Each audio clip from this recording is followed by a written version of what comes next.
Good day, fellow investors. TROW price, highly requested stocks for me to analyze, and let's make an analysis.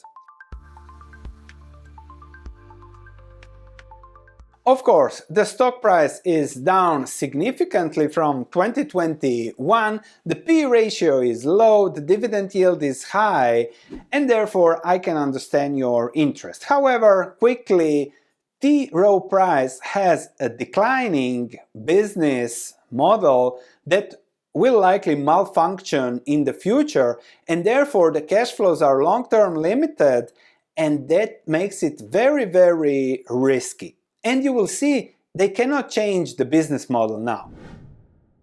So I went to just look a little bit into their earnings.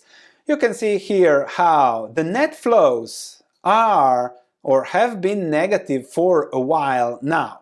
So, of course, assets under management go down as the market goes down, go up as the market go up. But if we look at net flows, even in positive situations over the last 4 years, those have been negative. And if you have negative net flows, means that you have less and less customers, which means that if you go for your fees, if the market goes up, okay, but it is also possible that your fees go down over time.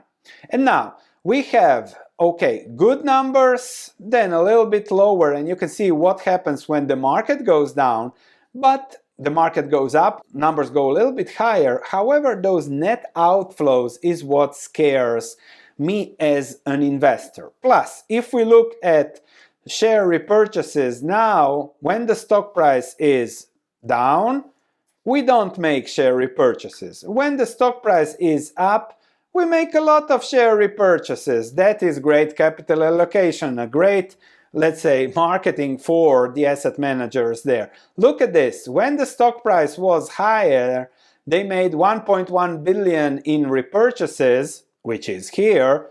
Now they are not making any anymore. However, when it comes to the business, the key question is, what is the durable competitive advantage? And then I look a little bit at their offerings, what they are doing, the investment portfolios. So let's say you want to save for college, there are these saving plans.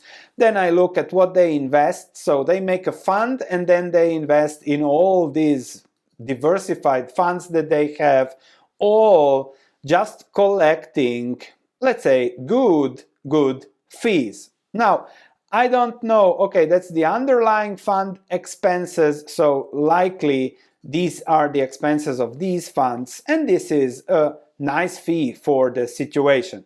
However, you have to check whether those funds then charge again the fee for their own internal management or not, because the estimated underlying fund expenses are reflected in the net asset value of the portfolio. So you have to read that. I didn't dig deep because this is already a too high, let's say, fee for the current market and situation. And the thing is that they cannot change their fee-based business model because that is what they have been doing since ever. Now the market has changed and you can buy diversified index funds for a tenth, even less, 5% of what their fees are, which means that their competitive advantage is gone. And that is also reflected in the stock price. And now the key question is, how will these long-term cash flows look over the next 5, 7, 10 years? If the market goes into a downturn, you can be quickly on one, then you have more outflows, and then somebody will take them over, and there will be no more TROW price. To me, that is too risky, despite the 10%, let's say, free cash flow yield gained from an exuberant market last year. So to me, nothing to do there. Maybe anything can happen. They can grow, they can do this, markets can explode, whatever. Just the risk and reward, even if the reward can happen, is not appetizing.